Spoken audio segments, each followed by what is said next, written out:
দশহরা পুজোর নিয়ম হচ্ছে এটা যে 10 ফল দেয়, 10 ফল ছোট ছোট করে কেটে ঠাকুরকে দিতে হয়। তো 10 ফলের মধ্যে একটা তোমাকে ঠাকুরমশাই দেবে, সেটা তোমায় কলার সাথে খেতে হবে গোটা।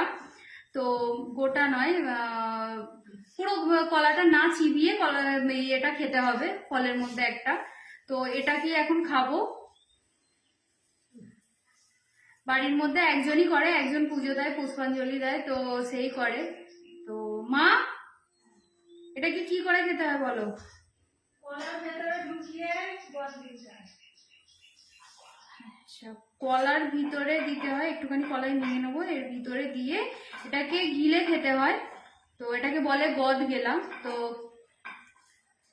যাদের হয় তারা তো জানো।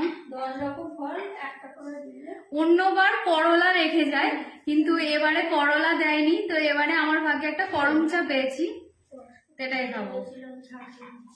এটা এটা আমার গলায় আটকে যেতেও পারে। তো ফল কুচিয়ে দেবে না? এই তো কেটে দিয়েছে তো। এটাকে খেতে পারবো কি জানি না, কিন্তু ট্রাই করবো।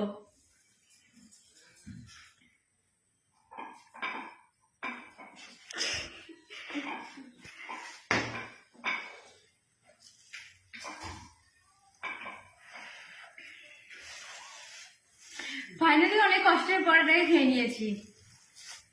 তো এবার কলাটাও খেয়ে নিই।